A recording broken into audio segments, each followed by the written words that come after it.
Well, hey, Mark Miller, it is an honor to finally get to interview you. I've been following your journey and reading your leadership material for years and years, and been wanting to interview you for years and years. So the time has finally come, and I can't wait for not only for me to learn from you, but our audience as well. And I really wanted to, we want to cover a few things today. I want to talk a little bit about your journey at Chick-fil-A and what you've learned along the way. And then I certainly want to spend some time talking about your new book, which I just finished last week, Smart Leadership. Phenomenal. So all of your books are phenomenal. If you haven't read a Mark Miller book, you need to. If you're in leadership, it should be required reading everywhere. So we'll talk about that. And then at the end, we can fly through the lightning round as well. But let's start at Chick-fil-A. So you started working at Chick-fil-A 40 years ago, which is crazy. And my understanding is you were the 16th corporate employee. And so can you walk us through the journey of you actually growing and scaling with the company? Because I'm imagining there's not too many people that were around that time that still are today. Yeah, most of them are dead by now. Yeah. Wow. Yeah. So here's the short version of a really, really long story. And it was over 40 years ago. We won't get into all the details, but I started as a team member in one of our local restaurants, and I was awful. I was awful. I mean, I've never been particularly good with my hands, and that job really showcased my inadequacies. And it got so bad, I felt like I was going to be fired any day. So I did what made sense to me as a kid. I quit because I thought it would look better on my resume to have quit than to have been fired. And then in a stroke of genius, I decided, hey, maybe I could work at the corporate headquarters, which of course makes no sense and certainly should not be a reflection on any of the professionals at the corporate headquarters. But I couldn't work in the restaurant. And so I went to the home office. I walked in. I told the receptionist that I wanted a job in the warehouse. She told me to have a seat. Just a few minutes later, Truett Cathy, the founder of Chick-fil-A, came out, took me into his office to conduct this interview, which again sounds crazy. You kind of give him the punchline. You know, why would the CEO and the founder be interviewing this punk to work in the warehouse? Well, the truth is I was interviewing to be the 16th corporate employee. And when you've only got 15 people, I'm assuming the head guy or the head gal, they're doing the interviewing. And so Truett said, I hear you want to work in the warehouse. And I said, yes, I do. And he said, why do you want to work in the warehouse? And I said, because I don't have any skills, but I assume I could pack boxes. I said, I thought it'd be inappropriate to ask for a job in marketing or human resources, but I can pack boxes. And then he said, who have you been talking to? And I remember thinking, that's a really odd and difficult question. So I said, who have I been talking to about what, sir? He said, who have you been talking to about working in our warehouse? And I said, no one. And he said, well, somebody quit yesterday, so I guess you can have the job. Wow. So my interview consisted of those two questions. I tell people it was a combination of God's grace and Truett's lack of discernment that he gave me that job in the warehouse. And that was actually 43 years ago. Wow. That he gave me that job. And I've actually had trouble holding down a job ever since. I've worked all over the business over all of those years. And in the early days, I think it had more to do with let the kid do it, let the kid do it. Again, I didn't have any particular skills, but I actually got to start several of the departments and functions at Chick-fil-A. I started our corporate communications group. I started our quality and customer satisfaction group. And over the years, I started several departments and functions before I'd move on to something else. So would you say, you know, from someone who thought they had no skill sets to obviously over the 40 years, would you say it sounds like your main skill set is really just developing something and handing it off and then focusing on something else? Is that kind of the sweet spot you found yourself in? No, I think early on it was, again, there were a lot of professional people who had expertise and I didn't have expertise and I would do whatever they wanted me to do. And so I think I fell into that role early, but then later on, again, I've started and sustained a few functions. I was in, I led our training group for about 12 years. So it was kind of an expansion of what the group had done historically, but it was not a startup kind of situation. And during that training period, is that when you got passionate about leadership development? I mean, clearly you have a passion for developing leaders. Yes, we found ourselves with what I would call a big opportunity about 20 plus years ago. We realized that our leadership bench was not nearly strong enough, and I don't know if any of your audience would find themselves in that situation, but what we believe to be true is that when an organization has a problem to solve or an opportunity to seize, you generally give it to a leader.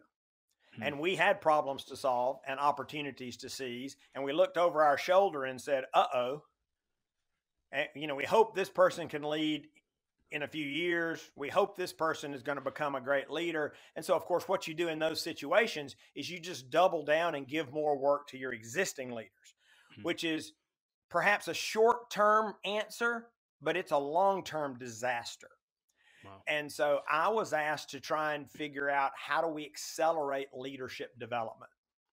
And I put together a team of really smart people, and that really started my deep dive in leadership that continues today, more than 20 years in the journey. So it was born of need. It was, again, one of those things. Okay, I'll work on that if that's what we need.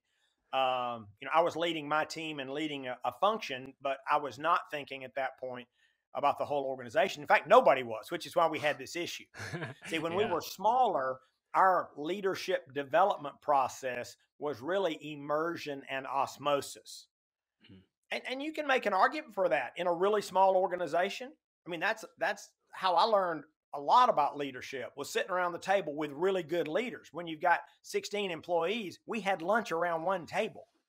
Hmm. And I got to sit there with the CEO. I'm just a kid in the warehouse, but I got to sit there at the table with the CEO and the CFO and all the senior leaders. Again, there weren't many of us, and I did learn a lot that way. But by the time we got to the year 2000, we had tens of thousands of people in the organization, when you think about the restaurants as well, who'd never sat around a table like that. And they certainly didn't know Truett Cathy. And so we said, we've got to find a more systematic way to raise up leaders. And again, that's really what started this journey for me. Yeah, so talk to those leaders. You mentioned, there's leaders. I guarantee you, there's leaders listening to this that would say, "I'm looking around and I see the exact same thing. I don't have the leaders that I need to do what we're called to do as an organization." What have you found over the period of time that you guys have instilled systems and processes when it comes to identifying and developing leaders? Yeah, so I'll give you this quick, because I'm gonna make this sound easy. I love Q&A, but I hate Q&A because we probably need a half a day to talk about the answer to that. I mean, we've been Yeah. working on it for 20 years, and we're still working on it. So please don't mistake the brevity of my response with the magnitude of that question. Sure. But our summary on that is, you first have to define it, because what we realized is, when we said leadership, everybody nodded, and everybody had their own definition of leadership, and some of them were almost incompatible. It's not that anybody was wrong. At the time, 20 years ago, we found over 6,000 published definitions of leadership. Well, you don't build a leadership culture if everybody has their own working definition. So the first thing we tell organizations is, you have to define it, and then you have to teach it. Because for somebody to know, let's just pick something random, that a leader's supposed to cast vision. Well, it's fine for you to know that, but do you know how to do that? Right? There's a skill set. So you got to define it. You got to teach it. You've got to create opportunities for leaders to practice it. In the final analysis, most leaders learn most of what they know about leadership from leading. I mean, it does help you to Yes. know the 3 keys to delegation, or it does help you know, here's the checklist for a good vision, right? It helps to know those things, but you don't really own it and internalize it until you do it. And we have a tendency, we did have, and I think we still fight it, is when we have that problem to solve or that opportunity to seize, if you're not real careful, it's easy to give it to an existing leader. because they're a known quantity. They probably got a really good batting average. You probably trust them. And what we're trying to develop the discipline of hitting pause when we have a problem to solve or an opportunity to seize and go, is there an emerging leader that would benefit from this assignment? So good. And it can really turbocharge a leader's development. So that third step is to practice it. The fourth step is to measure it. And this is a long conversation, but the gist of it is nothing improves without measurement. And if you want to create a leadership culture, which is what I think these 5 steps I'm giving you will enable you to do, you actually need to measure your progress. And so the first challenge when somebody hears that is they go, well, that's probably hard. Well, okay, but you're paid for hard. So just get past it might be hard. And a couple things I tell people. One is don't look for a single metric, because we spend a lot of time trying to figure out, is there a single metric to quantify and assess our leadership culture? We couldn't figure it out. So it's probably a family of metrics, and it may be a dynamic set of metrics that it changes with the needs of the business. Let me give you one example, because I don't know how far you want to go down this rabbit hole. But if you're just starting to build a leadership culture, one of the metrics, as crazy as this sounds, is what percentage of our leaders have been trained on our leadership point of view. And you need to get that to 100%. And then guess what? After you do, you don't really need that metric, because I'm going to assume that you're going to build a system that trains new leaders. But in that ramp up stage, that's probably an important metric on your scorecard. Now, 5 years, 10 years, somewhere down into the future, you may want a metric that says, how many leaders do we have currently on the bench who are ready for their next opportunity? See, we evaluate emerging leaders on ready now, ready in 1 to 2 years, ready in 3 to 5 years, because you're trying to take these people on a developmental journey. And so one potential metric is, how many ready now leaders do you have in the wing? So I'm using that only to illustrate there are infinite number of metrics that you could use. But we think if you want to stay on course, validate the efficacy of this process, you're going to need to measure it. I mean, what's important in your life and business that you don't really measure? Yeah. Right. You're not gonna quit looking at your bank statement. You're not going to stop looking at your P&L if you're in business. Well, you got to measure it. It's important. Customer satisfaction, whatever, turnover, retention. You look at those things because it's important, and you want to steward it well. So, and then the final is that you have to model it. If the existing leaders don't model the behaviors that you're advocating, you're just dead in the water. You'll never create a leadership culture, because that erodes trust and credibility, not just in your leadership point of view, but in your leaders. So you got to define it. You got to teach it. You got to practice it. You got to measure it, and you got to model it. And that'll help you create a leadership culture. Now, if you want a deep dive on that, I wrote a book on that called Leaders Made Here. And let me say a word about books, because books may come up a couple of times here in this talk. I've given away all the profits that I've received for the last 20 years, and that is my plan going forward. So it gives me a little more freedom to say, hey, this book might help you. It's not a side hustle. Chick-fil-A pays my salary, and I'm very thankful for that. And so we're able to create resources that'll serve the world. And then if we sell resources, we get to serve the world by giving that money away. Amazing. I'm just out of curiosity, what are some of your causes that you give to? What are you passionate about? Goodness gracious. This might shock you. I give it to several global leadership organizations. Wow. I think everything rises and falls on leadership. And so my wife and I do that. We support a large AIDS relief organization in East Africa. We support a longstanding organization in China that works with orphans and widows. And so we've just got several tentacles out there where we give those funds. Yeah. One thing that you mentioned that I'm curious about, you talked about emerging leaders, and it sounded like you have a system. I think you said ready now, ready 1 to 3 years, 3 to 5 years. How do you quantify that, or how do you define, you know, emerging leaders readiness? I'm just curious what those categories are, and what are the characteristics of them. Well, so let me again put a disclaimer on this because we're having a short conversation about a huge topic. We have changed this several times over the last 20 years because we're always trying to make it better. Hmm. But to your specific question, it is a qualitative assessment primarily, Hmm. but we want it to be behaviorally grounded. So we do leadership reviews every year of existing current leaders in place. And we do this at the leadership team level. And so a leadership team will sit and talk about their leaders.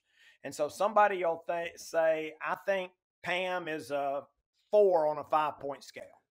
And then we start asking questions. Hmm. Well, okay, why do you think she's a 4? Why is she not a 5? And then we'll say, we've got a point of view on leadership.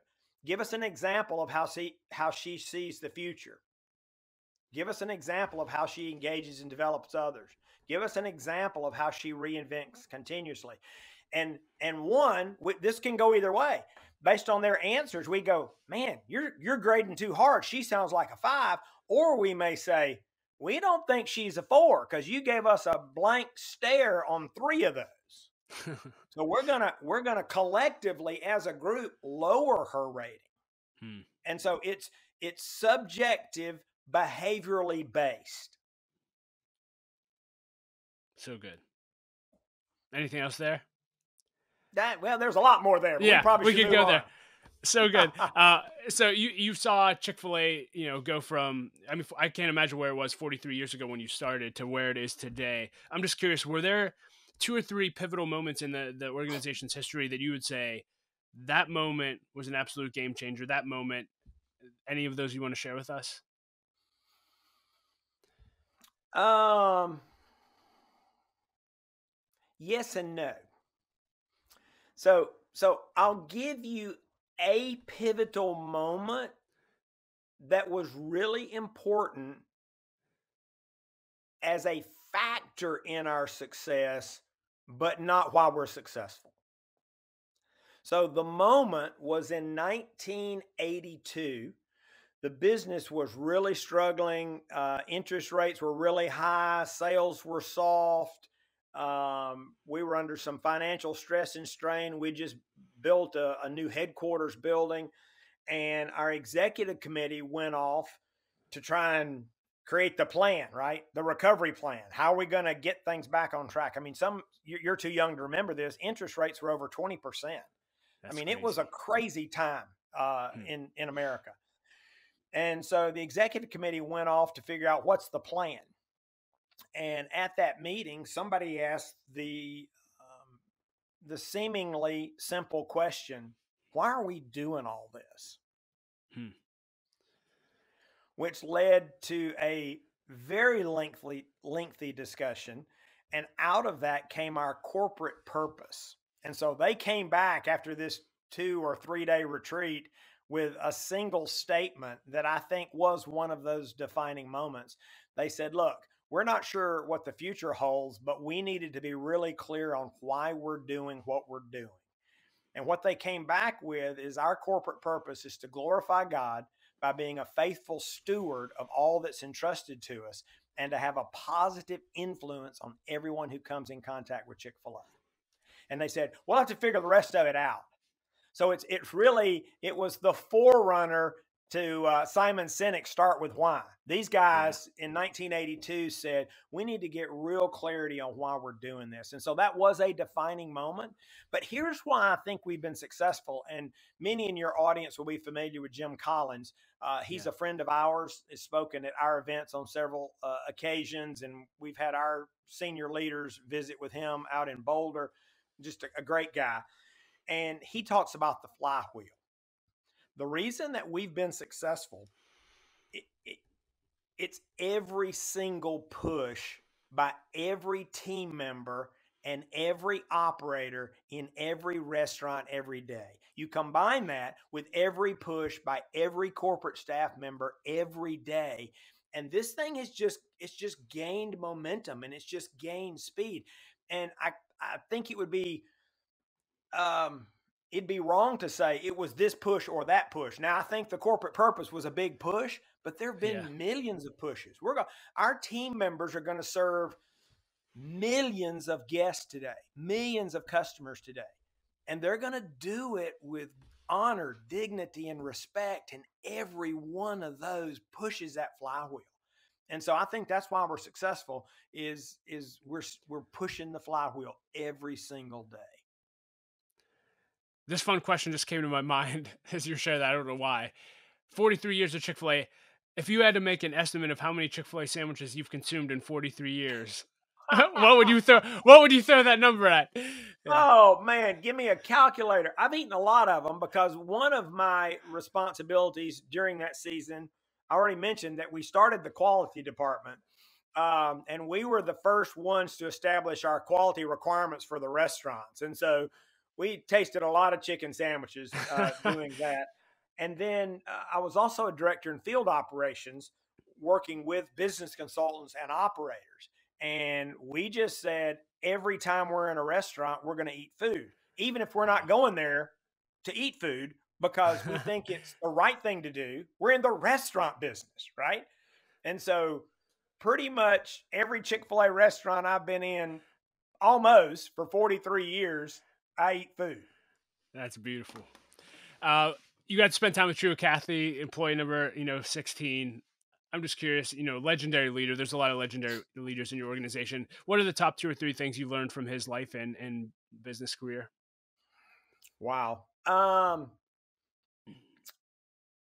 I think generosity. Not many. Some people may know this about Truett, but I mean, he didn't give for show. In Hmm. fact, nobody knows how much money he's given away in his lifetime. But I believe, is the most generous person I've ever met, Wow. and that rubs off on you. And I think I'm more generous today because I had somebody I really loved and respected who modeled that for me, and in countless ways, not just with his money, but with his time and his Hmm. attention, his interest. Um, in the early years, I worked with Truett more than I did in the latter years, but um, even into his 90s, when he and I would interact, he would ask about my family, and he'd ask about them by name. And Wow. at that point, we had thousands of employees, right? It's like, just very generous, very generous. So that'd be the first thing. I think the other thing uh, is we talk about the fact that the best leaders value results and relationships, and that creates in many situations some tension. Again, going back to Jim Collins, he talks about the genius of the and. If you can find things that appear to be in conflict and embrace them both, there's real power. There's energy even in the friction. And Truett is the best leader I've ever known at valuing results and relationships. He's going to ask me about my family, and he expected me to do really good work. Wow. I mean, he had um, there were just many, many examples over the years where he valued results and relationships. A lot of leaders fall into this trap, and they defer to their natural bias because most leaders have a natural bias. They're either more results oriented or more relationship oriented. And Truett may have had a bias, but he valued both. And that's what we encourage our leaders to do. Independent of your bias, the best leaders value results and relationships. And Truett was a master at that. That's beautiful. I want to dive into your book, Smart Leadership. So you've written many, many books, as you mentioned. Why do you write this, and what do you want leaders to get out of it? Wow. Okay. There, people have often asked me. I'm gonna give you a question that you didn't ask that people often ask. Getting into this, Yeah. people say, "What do all these books have in common?" Because, by the way, this one is different. If anybody Yeah. has read any of my previous books, they've all been fables. Yep. This is a traditional leadership book. I've got a new publisher. They wanted a traditional book, and I said, I'll try, right? We'll just call it an experiment. Um, But all the books have one thing in common. They're all based on need. We do our very best to identify current or near-term need, because you have to start a book project oftentimes several years in advance. So it's a little bit about where do we think the puck is going? And I have to be honest, sometimes it's where do we think the puck should go, as we try to, practice a little thought leadership here. But this book came, as many of the others, out of this realization that more and more leaders appeared to be struggling mightily. And this was pre-pandemic. And we said, what could we do to serve leaders who are struggling? So there's an important distinction. We don't need to camp out here. But somebody said, well, this book teach me to lead. I said, nope, this book's for leaders. Yeah. They said, really? I said, yeah, I got a bunch of books that'll teach you to lead. This is for a leader who's struggling. Think about a pitcher, a major league pitcher, who's having trouble hitting the strike zone. They don't need to learn to pitch. They got to tweak something, adjust something, get their mind right. They got to find the strike zone again. Their value's already been established. Their role's already been established. They're not trying to decide, am I going to be a catcher or an outfielder? They're a pitcher. Somebody's already paying them. But they're not performing at their highest level. And so we saw all these leaders struggling. Really, a lot of leaders. Maybe I'm just hanging out with the wrong leaders, but I saw a bunch of leaders struggling. And so we started on this, and then the pandemic came, and you could say 100 times as many leaders were struggling. But we think that what we saw before the pandemic was just exacerbated by it.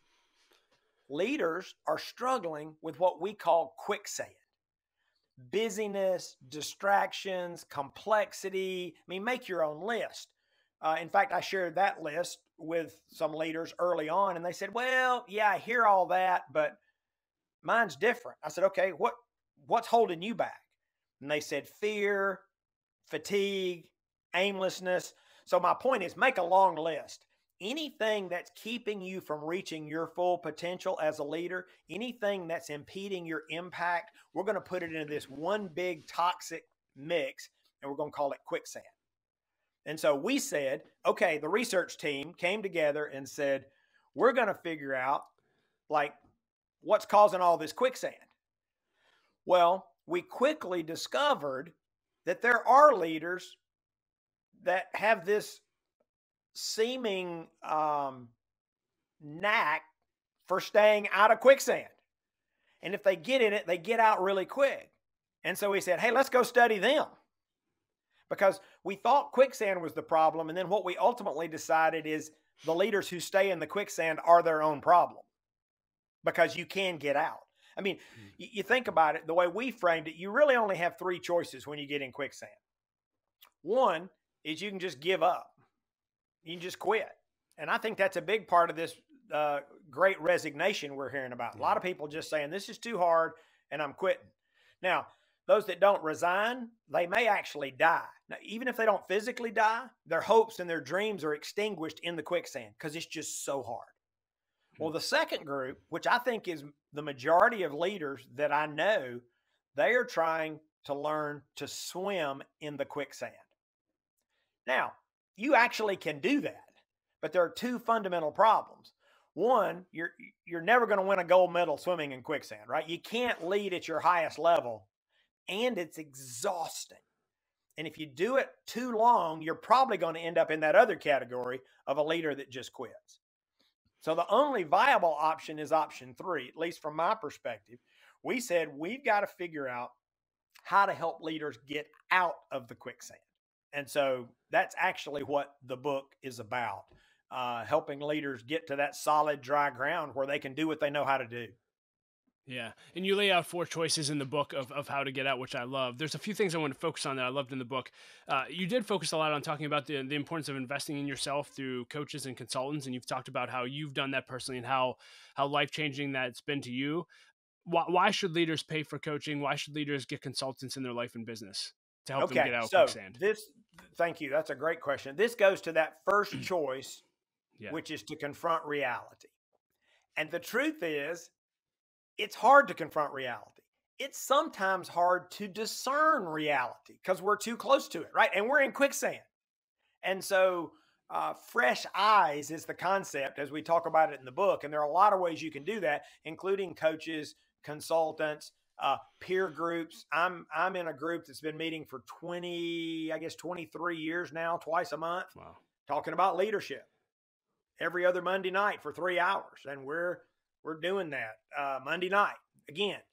And so, any number of ways. I don't know if I mentioned mentors, coaches, consultants, mentors, peer groups. There are a lot of ways you can do this. But these are men and women who can see things that you can't see and are willing to tell you. They may or may not have the answers, but think about great athletes, great musicians, men and women at the top of their game. They have coaches. Coaches can see things you can't see. It's hard for an NBA player to see their form when they're shooting a free throw. But a coach can see that and say, hey, that elbow's starting to move up a little bit. That's why you're pulling to the left. Oh, thanks, coach. Boom, here we go. So they can add value that it's just really hard to do for yourself. Yeah, along those lines, you mentioned mentors, and I'm so grateful for mentors I had early on in my journey. They would bring in leaders from the community to share leadership with us, and they'd say, "Hey, if you heard Mark today and you connected with him, you should ask him out to coffee, ask him to mentor you." And you actually lay out this process in your book. When I was reading, I'm like, "Yes, every leader needs to read this because this is how you connect with people." And you shared a story about talking. There's a section on talking to strangers, and I believe his name's Dr. DeBono. Can you just talk about what is your approach? And again, you have a bigger platform now, but throughout your career, what has been your approach to pursuing mentorship and even conversations with leaders that you maybe didn't think you can get a conversation with? Yeah. So I think for me, those may be two slightly different things. So let me take them one at Sure. a time.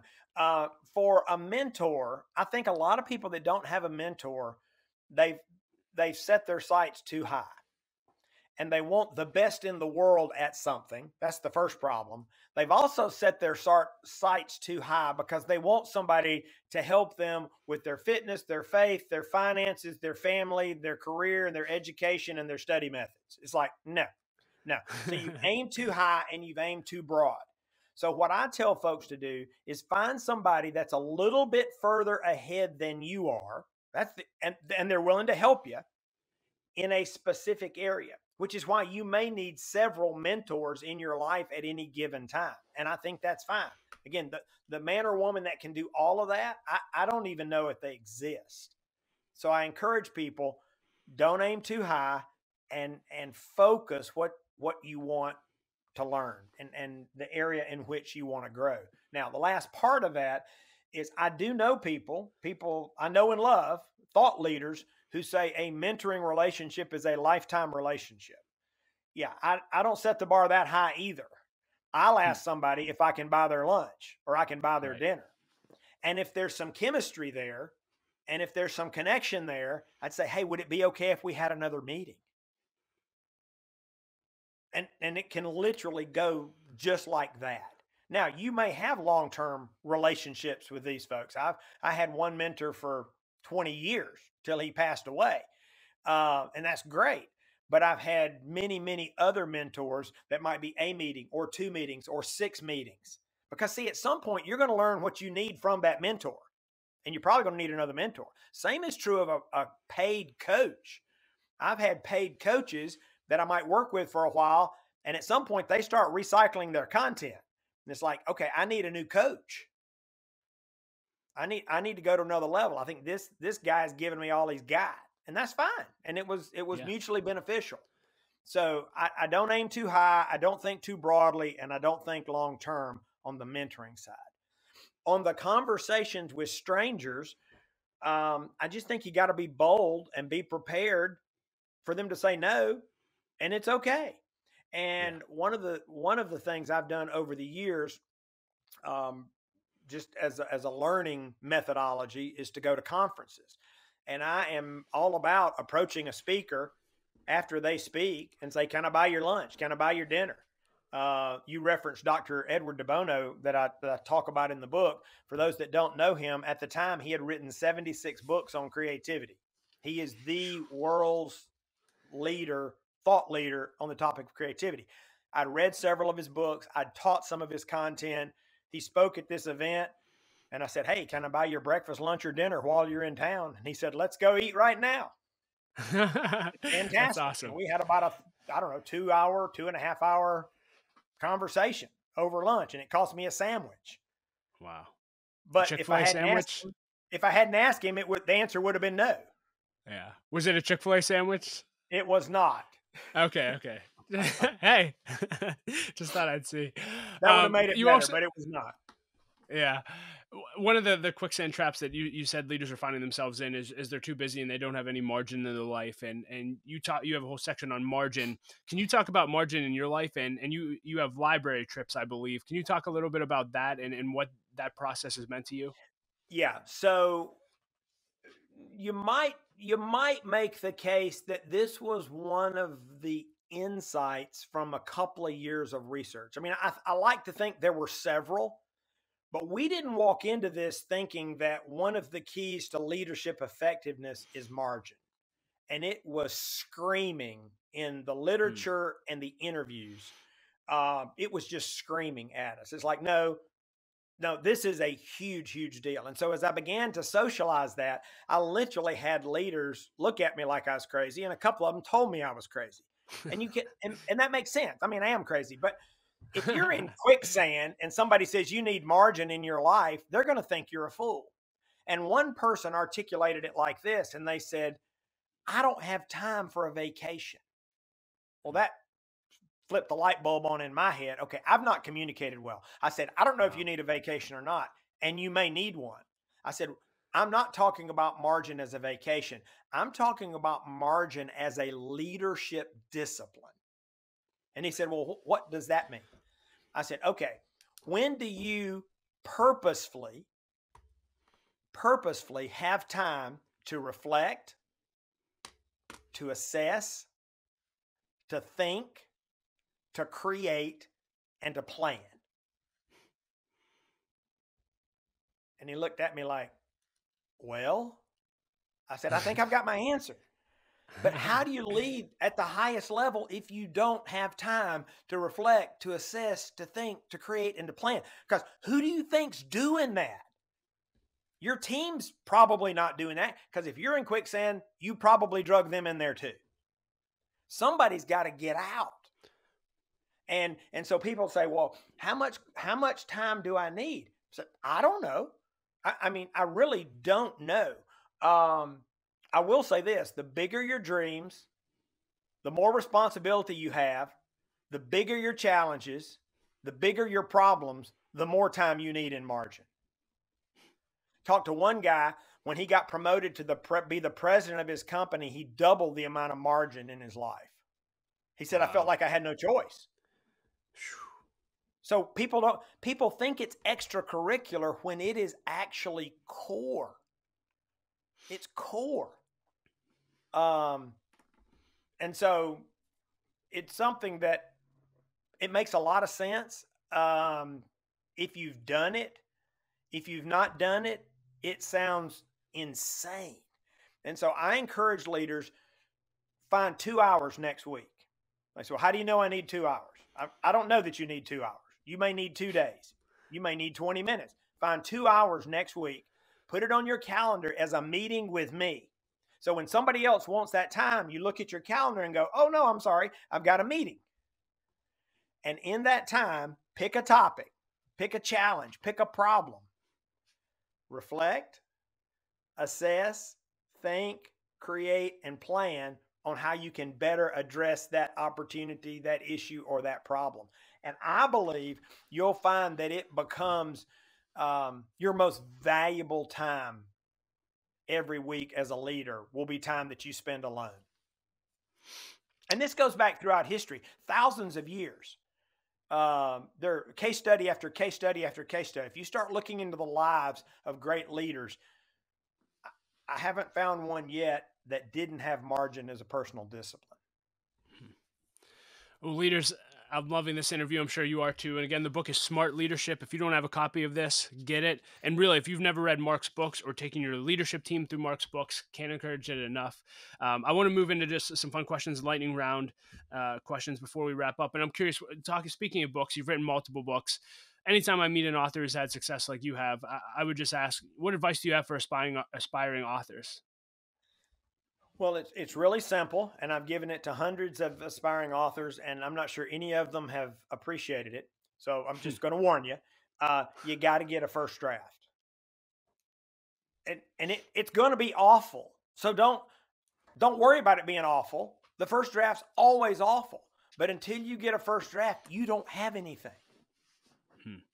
Maybe you call it a dream. I tell authors, get a first draft. I'll be writing and telling myself this is awful, and I keep writing. So one fun story about that. Yeah. When I did my first book 20 years ago, I gave the first draft to my wife and said, take a look. And so first thing she said is, this is not half as bad as I thought it would be, because she's got the gift of encouragement. And then the second thing she said is, shouldn't you have used some punctuation? And I said, that will be the second draft. And I gave her a red marker and I said, you put in all the punctuation and we'll add it. I don't even put punctuation in a first draft. I mean, Wow. not much, because I'm trying to get stuff on the paper. And like you, I have talked to scores and scores of authors over the last 30 years. And I Yeah. always ask them, and the good ones all say that to me. They say, you got to get a first draft. You got to get a first draft. It's going to be bad. If you hold your standards too high, you may never finish that thing. Trying to get it right and trying to get it perfected is get a first draft. So I want to move into the lightning round. Bunch of fun questions that I ask in every interview. And the first is, what's the best advice you've received, and who gave it to you? Ever received? Okay. Have I got time for a short story? Real quick. Go Short for it. story Yeah. about that. Some people in your audience will have done a tweet chat. I didn't know what a tweet chat was. And so they were explaining it to me. This is for a prior book. They said it's like talking to the whole world at one time on Twitter. And I went, well, that sounds fun. And so for those that don't know how it works, is there's a host and they put out a question and I answer it. And for 5 minutes, the Twitter sphere responds to my answer and everybody else's questions. And then you get your second question, 5 minutes, third question, and this goes for an hour. Wow. And things were going by so fast on the screen, it was making my head explode. And we got to the last question, and somebody said, what's the best leadership advice you ever received? So I was telling my mom this. At the time, she was close to 80, and she knew this much about Twitter. And she said, at least you had 125 words to respond. And I said, no, Mom, that would be characters, not words. And she said, well, that was probably pretty hard. And I said, yeah, it was. And here's what I tweeted that day in the midst of my tweet chat. Best leadership advice I ever received. Above all else, guard your heart. For everything you do flows from it. Wow. And somebody said, that sounds really good. And I said, well, the wisest man ever lived said that. Solomon said that in Proverbs. But I think that's the best leadership advice I've ever received. Because most leaders don't fail for lack of skills. It's leadership character that trips up most leaders. So you got to guard your heart. If you could put a quote on a billboard for everyone to read, what would it say? Great leaders serve. What's the best purchase you've made in the last year for $100 or less? 2 weeks ago, I bought a $10 plastic sled that I went sledding with my grandkids. Oh man, that must have been awesome. It was really good. I love seeing grandpas. I have 3 kids, and watching my dad sled. He's 73. Watching him sled ride, there's nothing greater. So, it was good. Other than your own, do you have 1 or 2 books that dramatically impacted your life that you'd recommend all leaders read? Yes, The Effective Executive by Peter Drucker. In fact, I referenced that in the introduction of Smart Leadership. And I said, if you've not read Drucker's book, you should put mine down and go read his. It's kind of the source of the Nile for leadership material, even though he wrote it 50 years ago. So that's always my first recommendation. A newer book that is not particularly targeted to leaders that I really love is Brendan Burchard's book, High Performance Habits. And Hmm. it certainly Yeah. applies to leaders, but it also applies to humans. And I Hmm. love that book. That's a really good, a lot of practical ideas, principle based, a lot of research behind it. So I'm a fan of High Performance Habits. What's your greatest leadership pet peeve? Effort. Say more Yeah, about that. we we don't control. There's so many times in our lives we actually don't control the outcomes.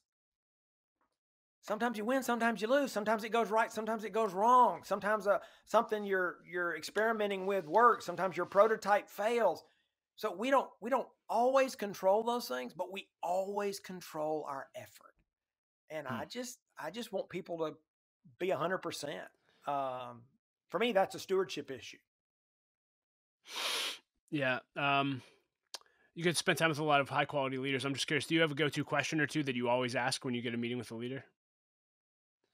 You want to learn from? Yeah. Well, I've been collecting questions a long time, and Yeah. in fact, there's a chapter in the book called "Ask, Don't Tell," and so I'm a huge fan of questions. I really, um, yeah, I, I like to think that I'm going to customize my list of questions when I'm going to be with a particular leader. But if by random chance and surprise I'm with a leader, one of the things I'm going to ask them is what were the books that were most influential in their formation as a leader? I mean, some people like to say, "What are you reading now?" And I think that's interesting. But if somebody's been reading books for 20 or 30 years, I'm not as concerned about what they're reading now, but which books had the greatest influence and impact on them. Um, and so that's probably a pretty safe if I've got time for just a few questions. That is going to be one of them. Yeah. Last two questions. If you could go back to if you could have coffee with yourself at any age that you think would have Mm-hmm. made a significant impact, if you could sit down with yourself and tell yourself something at that age, what age would it be and what would you tell that Mark? Um,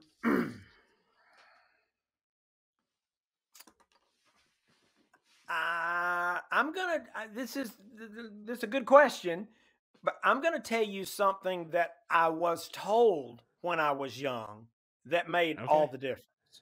Let's go. And I was probably 19, and it's your capacity to grow determines your capacity to lead. Hmm. Because that was a candidate to put on the billboard, right? And here's why that's relevant to me. I can't speak to your audience. I was sharing this story with someone one day, that statement, and they said, "Well, that's probably easy for you." And I said, "Well, tell me what you mean by that and why." And I don't know if members of your audience are familiar with Strength Finders, where you take this test and this assessment, and it tells you all the things you're good at. Well, one of the 34 is learner. And so this person said, "I bet you're a learner, and it's surely in your top 5. So this is easy for you, right? Your capacity to grow determines your capacity to lead." I said, "No, I don't think learners in my top 30." They said, "That's Wow. odd." They said, "You act like a learner." I said, "Well, thanks." I made a choice Wow. over 40 years ago when somebody explained to me, if you want more influence, if you want more opportunity, if you want more impact, you have to choose lifelong learning. And I remember thinking, so that's how the world works. Because my parents Mm. wish I'd have decided that much earlier. I was a lousy student, right? I mean, I just was. But when I said, I want influence, I want opportunity, I want impact, I want responsibility. So I said, I'm going to be a lifelong learner. Now, I'd much rather listen to the radio in the car than a podcast or a book. But I made a choice because the way the world Mm. works, I believed it then. I believe it more now. Your capacity to grow determines your capacity to lead. So anytime I get a chance to talk to young leaders, I want them to hear that. And last thought on that, Somebody even asked me this point blank. They said, so you're telling me if I'm a learner, I'm going to be promoted? I said, absolutely not. Hmm. We control our readiness. Our Wow. organizations control our opportunity. It's back to that effort thing. Now, if you're in an organization and you can't get opportunity, you've got another choice to make. Do I need to go to a different organization to get opportunity? Yeah. But it's like the kid on the bench. If the coach doesn't think he or she is ready, they're not going to put them in the game. So that's a message I try to share with young people every chance I get, and old people, because I don't think it's ever too late to say, I'm going to commit to lifelong learning. And as soon as you do, you're on the path to greater influence and greater impact. Yeah, and last question would just be, on the other end of your life, what do you want your legacy to be? What do you want Mark Miller to be remembered for? And then after you answer that, you can just close out with any advice that you want to leave leaders with today. Well, I actually hope that when I get to the end of my journey, that those that knew me well will say that I was a good steward, that I was a steward of the opportunity, I was a steward of the influence, I was a steward of the resources, I was a steward of the ideas. Um, yeah, I think that's a great privilege that we have to use the things that have been entrusted to us, and so that's what I'm trying to do. As far as Anything a else you want to leave final leaders with? Yeah. word, Yeah. do what? Yep, that's what I was gonna say. Final word. Final word. I